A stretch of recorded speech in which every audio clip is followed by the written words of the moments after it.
Quando eu tinha lá meus 15 anos, 16 anos, uma amiga da minha irmã chegou em casa dizendo que estava trabalhando numa rádio.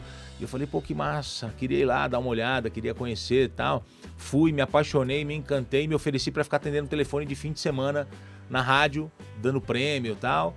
Fui, nossa, achei aquilo o máximo. E um dia o locutor faltou, eu entrei e tinha que ler um testemunhal, ler um texto lá. E o Evair, que era o operador de áudio, falou, pô, entra lá e faz. Aí entrei e fiz, achei o máximo. Podvirts. Juntos por um ciclo virtuoso de conteúdo.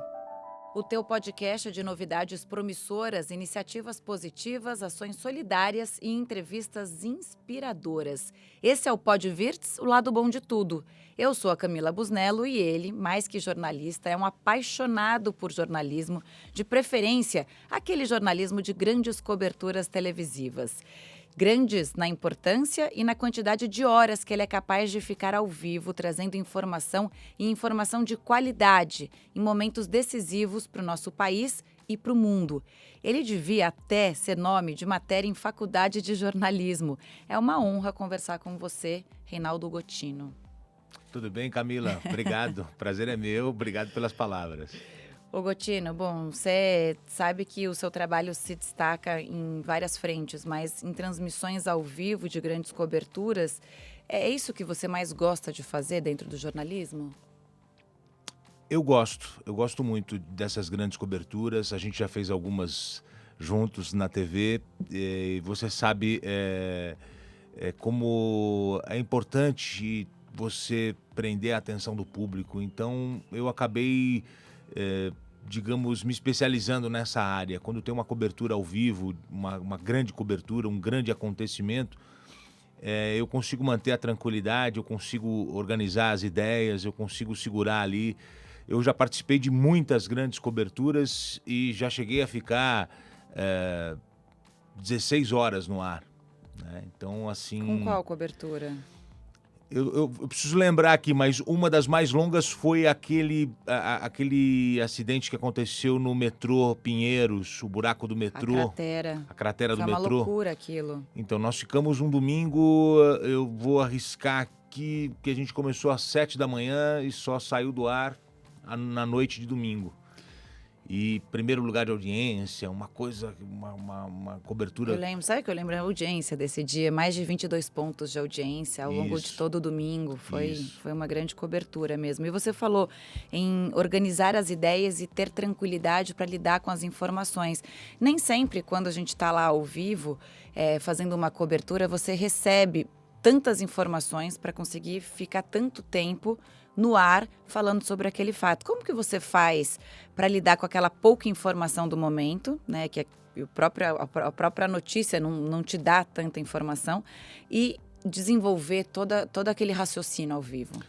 Camila, eu acho que o importante é manter a calma, a tranquilidade e você tocou num ponto muito interessante. Quando o negócio acontece, o apresentador, o jornalista, o âncora ali tem poucas informações.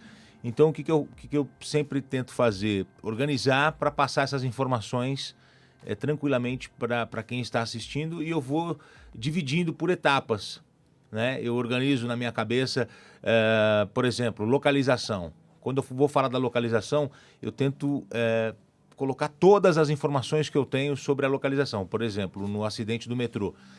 Pinheiros, Zona Oeste, perto da Marginal Pinheiros, que é uma das vias mais movimentadas do Brasil, onde mais se passa carro, onde mais passa carro em São Paulo, ao lado da Marginal Tietê. Então, eu vou sempre organizando por etapas, por informações que eu tenho. Então, localização, aí eu passo todas as informações sobre a localização. Aí, por exemplo, eles estão procurando por sobreviventes. Então eu foco nesse ponto e passo todas as informações possíveis. E aí tem um pouquinho da experiência. Num caso como esse, se espera os cães farejadores. Então a gente vai esgotando todas as informações desse ponto. E aí eu vou pegando isso. Quando eu esgotar todas as informações que eu tenho, eu já posso repetir a primeira que eu passei, que já faz de um uma tempo. outra forma, De né? uma outra forma. Essa no ao vivo a gente faz muito, né? Conta de uma outra forma. Isso, enquanto vai chegando mais informação pra gente. Como a gente pode informar numa grande cobertura sem levar um desespero para o telespectador? É interessante essa pergunta. Eu tenho tentado ao longo dos últimos anos passar isso para as pessoas, numa cobertura correta, uma cobertura firme, uma cobertura atenciosa, muitas vezes até tensa, mas não transformando isso num show, num espetáculo. E as pessoas têm percebido isso, né? Mesmo tratando assuntos sérios, assuntos pesados às vezes, tentando passar uma coisa mais tranquila, uma coisa mais suave para as pessoas em casa, porque as pessoas já estão carregadas hoje de uma tensão, de uma dor, de um problema que ela vive na casa dela, seja um problema financeiro, um problema familiar, um problema de saúde. As pessoas já estão carregadas disso. Então a gente tem que passar a informação, passar a notícia de uma forma correta, de uma forma firme, mas eu acredito que não há necessidade de transformar isso em algo chamativo e eu não gosto de usar o termo sensacionalista porque eu acho que isso não...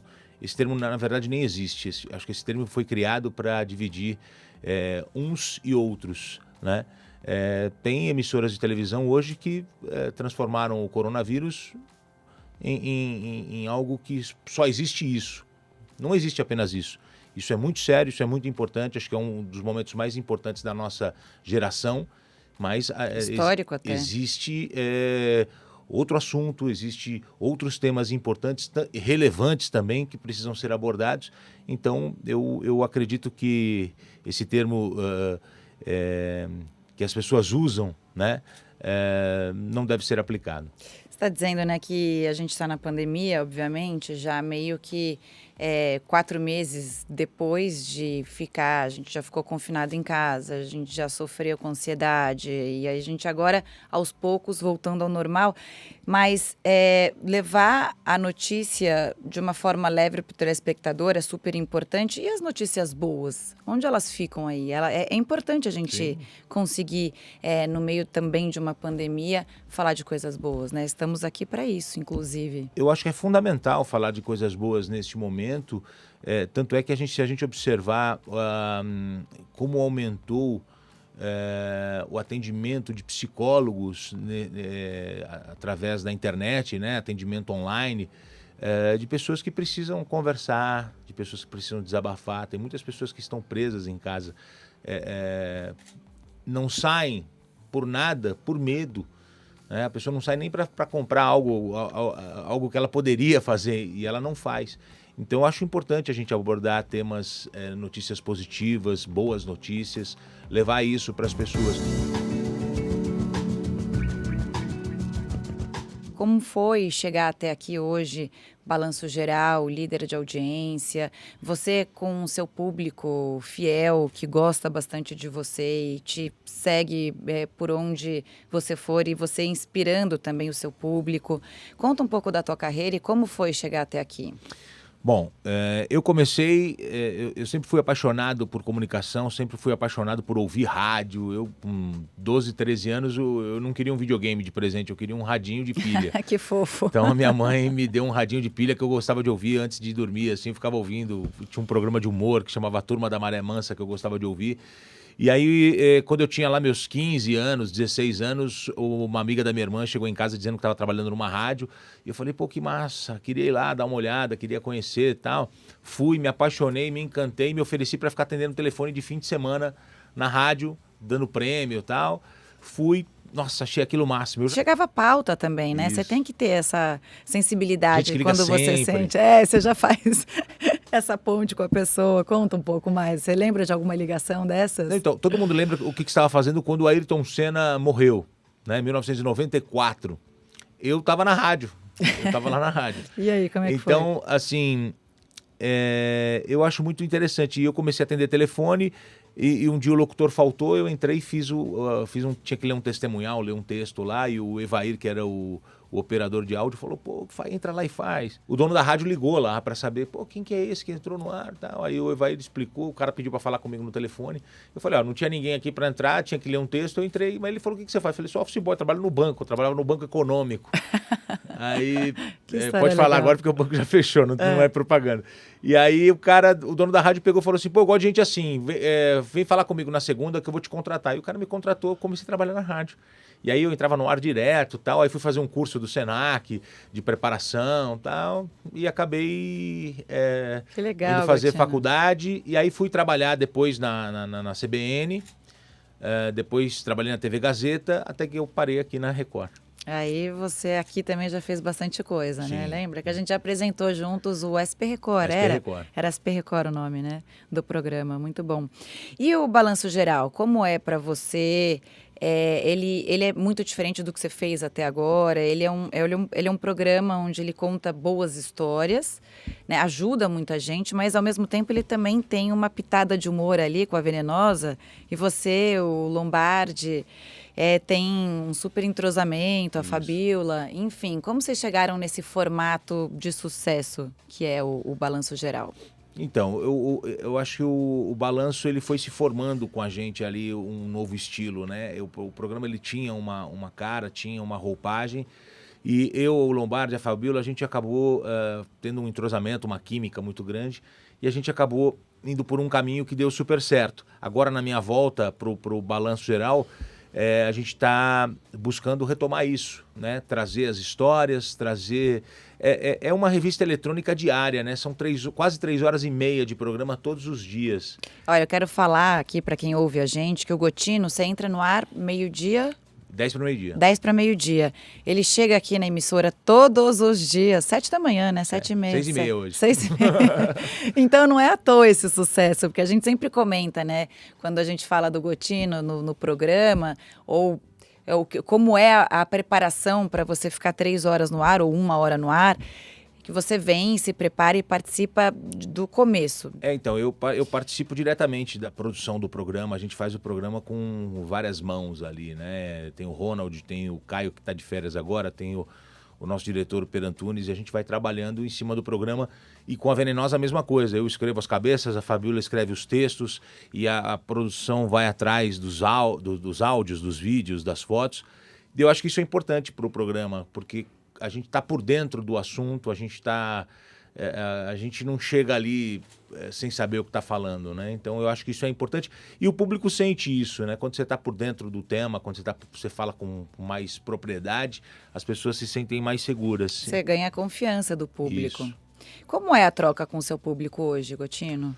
Olha, eu vou falar para você, eu estava fazendo um outro trabalho há algum tempo agora, que era um trabalho muito relevante como apresentador na área política, econômica. E nessa minha volta para a Record, eu entendi algo interessante. Que eu posso ser mais do que um jornalista na televisão, eu posso ser um comunicador de massa, falar para o grande público, e as pessoas esperam isso. Essa sua pergunta é muito interessante. Eu quero realmente ter essa troca com o público. Eu percebi na minha saída que as pessoas gostavam muito do programa, que as pessoas gostavam muito, se identificaram muito comigo nesse programa, nesse contexto, nessa plástica que a gente apresentava. Então, eu me conscientizei disso, que é muito importante. Tem até uma experiência legal, que eu fui almoçar com a minha mãe, foi antes da pandemia, né? A minha mãe é viúva, mora sozinha, então eu e minha irmã, a gente vai de vez em quando visitar, assim. Então eu marquei com a minha mãe de ir almoçar no shopping. Peguei o metrô, fui almoçar com ela, isso aí é dezembro, eu acho, ou janeiro, não sei. E eu tô descendo a escada rolante, tem uma senhora subindo, ela pega na minha mão na escada rolante e fala assim, você me abandonou.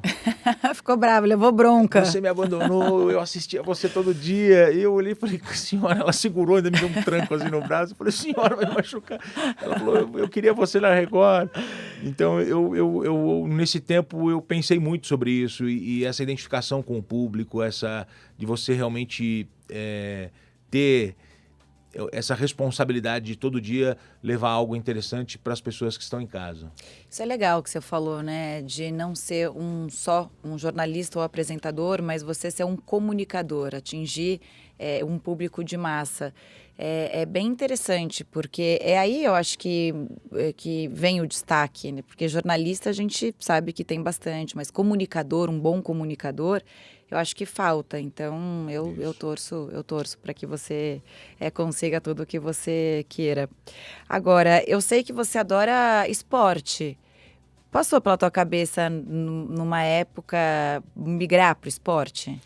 Então, eu trabalhei com o esporte nessa minha passagem pela própria CBN, pela própria TV Gazeta, onde eu fazia muito futebol. E aí, aqui na Record, eles me deram a oportunidade de eu também continuar. Eu fiz algumas coberturas. Em um determinado momento, me chamaram, me transferiram para o esporte. Eu fiz a primeira edição do Esporte Fantástico. Eu participei das primeiras edições do Esporte Fantástico. Fui a Madrid fazer a estreia do Kaká, a apresentação do Kaká. Fiz algumas reportagens bem interessantes. Eu gosto muito de esporte, né? Sou palmeirense, as pessoas sabem disso. Mas assim, eu gosto muito do esporte porque eu acho que o esporte é vida, o esporte é motivação, o esporte é boa notícia, né? O esporte muda a vida das pessoas. É superação. É superação. Então eu sou um apaixonado. E eu assisto tudo, de vôlei a futebol americano, passando pelo futebol, por rugby. Se tem uma transmissão ao vivo na TV, eu gosto de parar para assistir. Tá lá, transmissão ao vivo. Tá na tua vida. Sou um apaixonado. E aí a gente sabe, né, que o futebol foi muito prejudicado pela pandemia. Você acha que demora muito a recuperar, a gente voltar a ter uma rotina mais normal para o esporte? Olha, quando me perguntam se eu sou a favor da volta do futebol, a minha resposta, eu não diria em cima do muro, mas é uma resposta muito complicada. Eu não sei se o futebol deveria voltar. Olhando como torcedor, eu acho que o futebol deveria voltar, porque eu adoro assistir as partidas, tudo.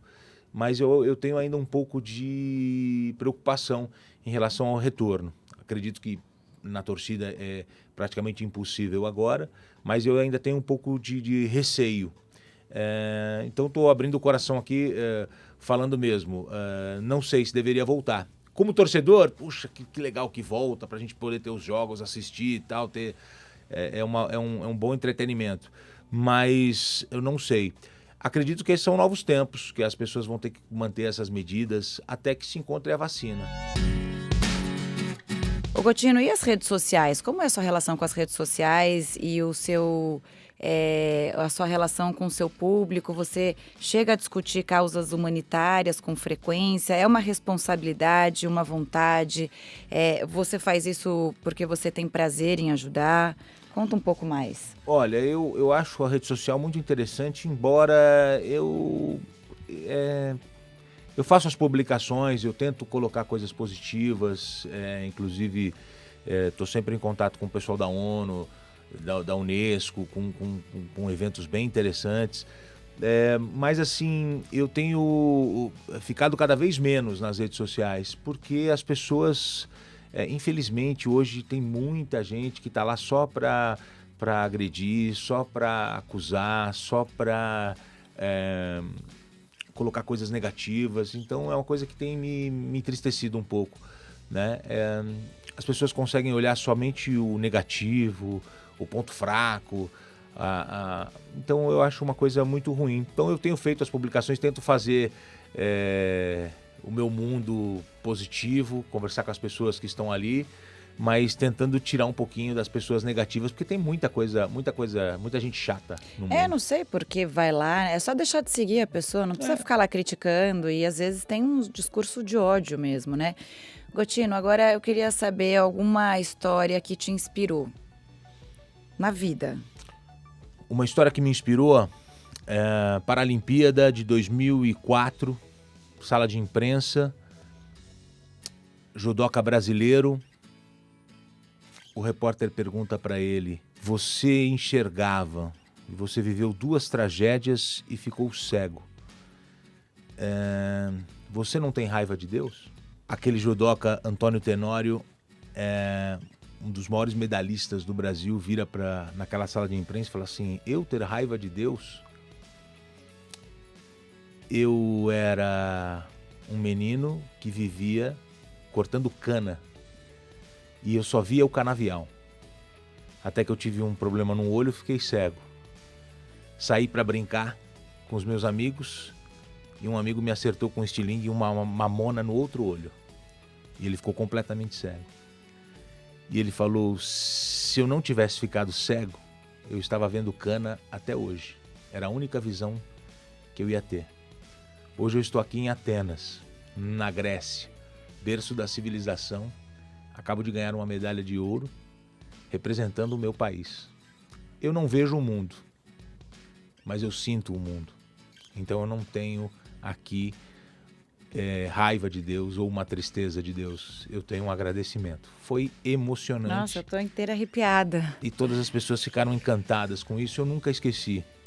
A gente tem que ter um olhar positivo para a vida, mesmo diante de momentos difíceis, mesmo diante de tragédias, mesmo diante de situações.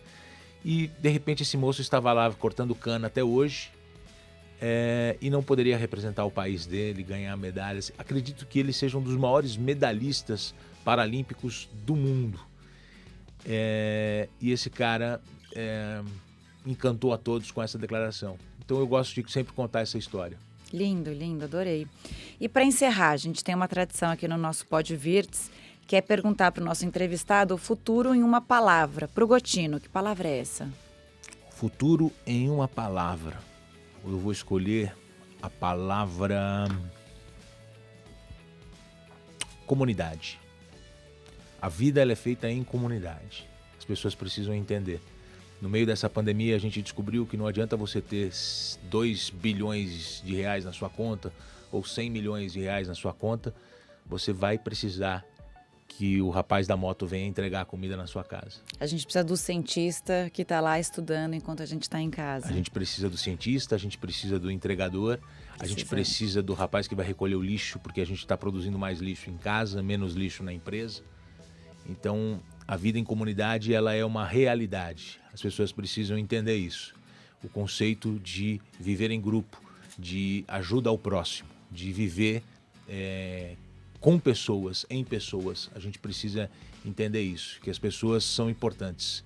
Ninguém vive sozinho, não adianta a gente se fechar na nossa bolha dentro da nossa casa, achando que está tudo certo, porque não está. A gente precisa pensar no próximo, porque esse próximo ele é importante para nós. Gotino, muito obrigada pela entrevista. Inspiradora.